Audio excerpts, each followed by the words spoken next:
Yes, I'm Jim Greenman. I'm Senior Vice President for Program Development, Education, and generally the philosopher king of Bright Horizons.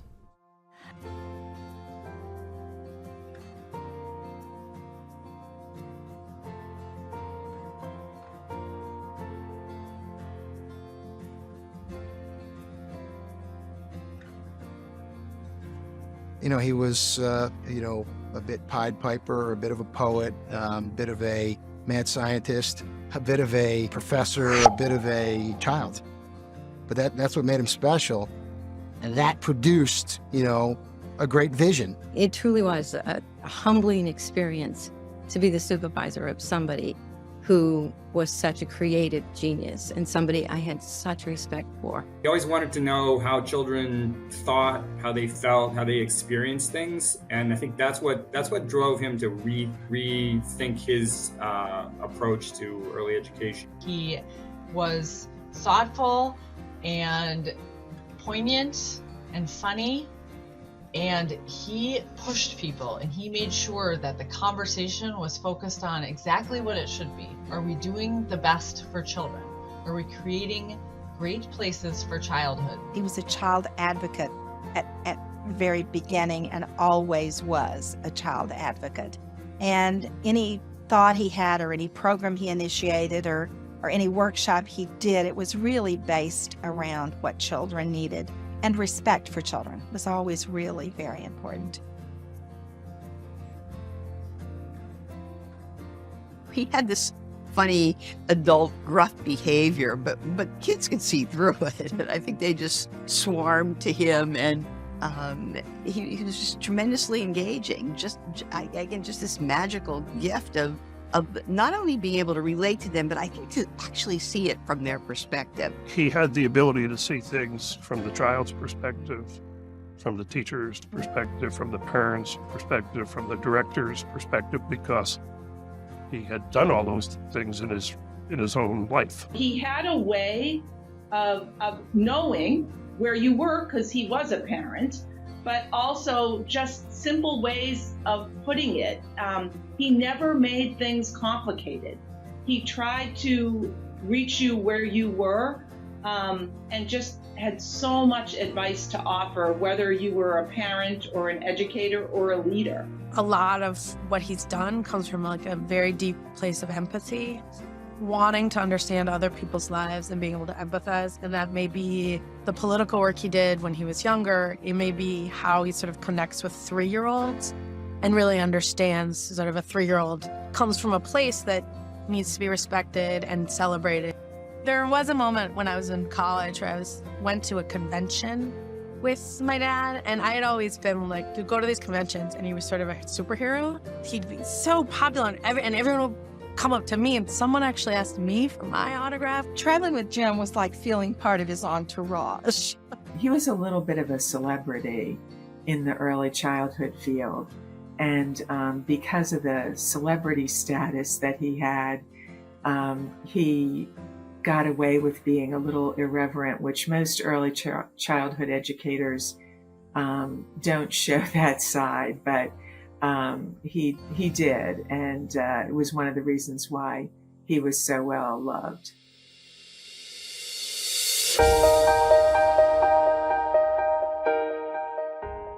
Jim was equally devoted to his commitment to children, to teachers, to parents, and having good partnerships with them, as well as his work with public advocacy and to children in need. Jim loved the foundation, and he loved the work we were doing. He really liked the people who were doing it. His impact on the foundation will last forever, because he'll be remembered as one of the early visionaries. The Greenman gift is intended to honor Jim's unique dedication to what he referred to as caring spaces and learning places that would support children and adults in ways that would enable them to best work, play, and explore their world. One person each year is selected to win this award, and it's a person that is being recognized for championing early childhood education and what's best for children. And that person is awarded with the opportunity to build a bright space, which is a place to support children and families in need. Jim was a pioneer for all early childhood educators, especially male educators in the early childhood education field. I remember mentoring a male teacher in my center one time, and I just kept saying to him, you could be the next Jim Greenman, you know, just thinking about the aspiration and the influence that you can have in this field. He helped us to really see how far you can really go. Everyone in our field and beyond our field will remember what happened after 9/11 when Jim wrote that book, What Happened to My World. So he was not only always thinking about improving the profession, but when something came up, something momentous that needed a response and a sensitive one, Jim was right there. Jim used to talk about that children might spend as much as 12,000 hours in a childcare setting. And when you think about it that way, it speaks to how important what the environments are that children spend time in and grow up in. Jim and I ran the Childcare Design Institute at Harvard University for 7 years. And that was a summer program, a week-long program that brought together architects, landscape architects, educators, interior designers. Some of his articles that he wrote 30 years ago are still just brilliant. When you think about caring spaces in prime times, these are the signature concepts of our industry, not just Bright Horizons, but of our industry. And he was the one that did that. Jim taught us to turn our spaces into places. Places are where children and adults experience deeply. And when children and adults experience deeply, that's where they have a sense of belonging. Before anything else, a place for childhood has to be a great place to live, a great place to be a kid and to be with a kid day after day. Ezra Pound, the poet, said that poetry is language charged with meaning. And place is really space charged with meaning. And place is important. Think of the center as a lightscape with a variety of lighting and shadows, a soundscape with quiet places and a busy hum and occasional shrieks, hopefully of joy, a colorscape with walls and furnishings of muted hues to showcase the moving kaleidoscope of brightly colored children darting about and their wonderful art, an aromascape with the smells of baking, of plants and flowers, and not disinfectant and full diapers. And think of the center as a place with microclimates, fresh air, sunny warm spots, and breezy corners. We need a place that feels both like home and is a laboratory for learning, with places to pause and places to let go, places for solitude and places for the abundant social life that happens there. Life shrinks or expands proportionate to our sense of adventure. Can we create places where life and adventure thrive? Can we create places for childhoods?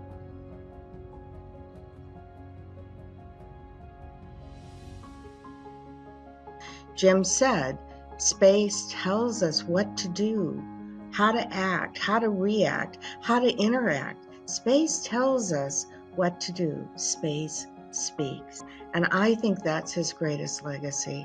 His greatest legacy is to tell us as educators and designers of early childhood environments. His legacy tells us what to do when we're designing our spaces, always remembering that spaces are sending messages to those who inhabit the place.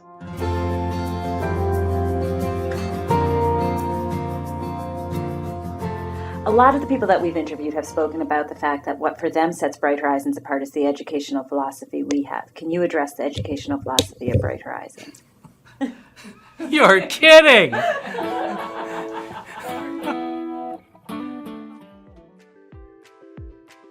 Every day, over 20 million kids walk, toddle, or are carried into childcare and early education programs. We need to create a safe place for active learning and exuberant group living that promotes good health and ensures parents a safe and secure setting.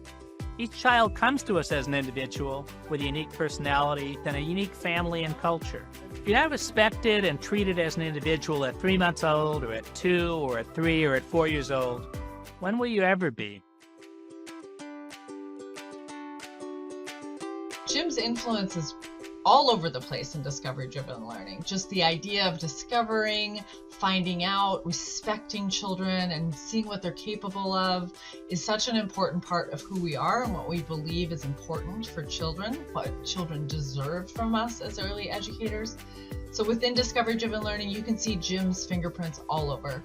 Very first cornerstone is responsive and nurturing relationships. Prime times are embedded in that cornerstone. We have a cornerstone of learner-centered environments. That's some of Jim's life work in there. He's written a book about it. He taught a class at Harvard about early childhood environments. So all over the place, you can see the influence of Jim's thinking and his philosophies, and the philosophies he's took from the world of early childhood education and chose to elevate those in the programs and practices he started. And we've just taken them to the next level, to the place they need to be now, knowing that he was also an innovator and that he would be doing the very same thing.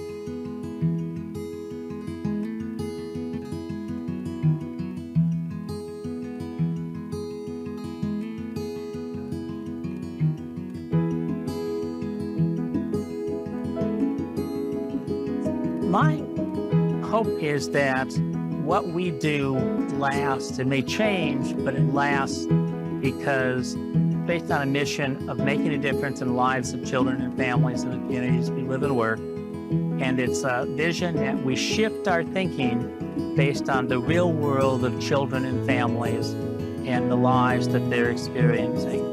And it may take us in new directions, it may take us in changing in old directions, going back to old directions, but we can always say, this is making sense and will continue to make sense.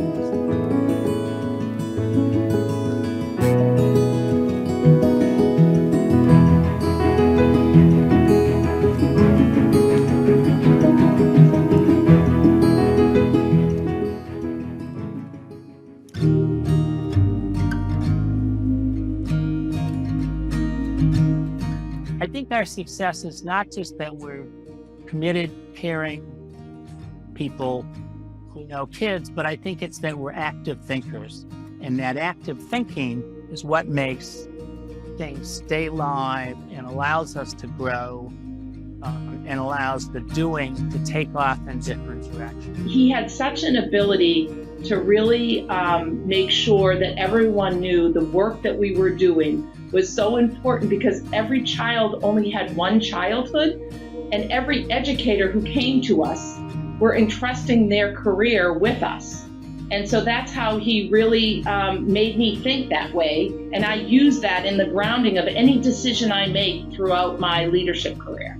While he was no longer alive by the time I started with Bright Horizons, he is absolutely the reason I'm at Bright Horizons and why I have been so dedicated to this career and this work, and why I use Bright Horizons as a place to do our very best work on behalf of children and connect research to practice, but also know that we can share the work and the resources and the insights we have at Bright Horizons with the wider world of early childhood education, and push boundaries and not be afraid to be a little controversial and bring up topics that are hard to discuss, because that's exactly the foundation that Jim started.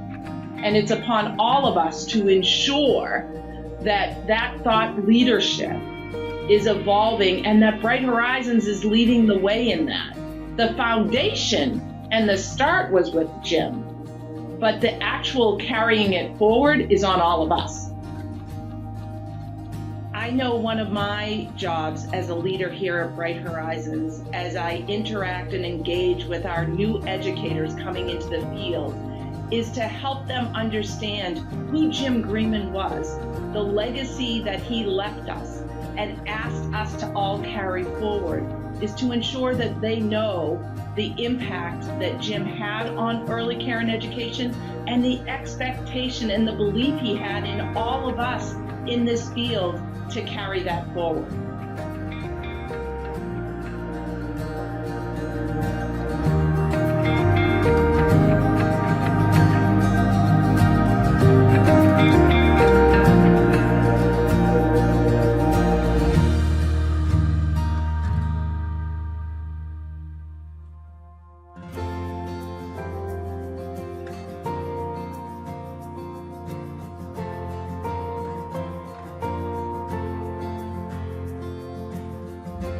Keep it simple, keep it sweet.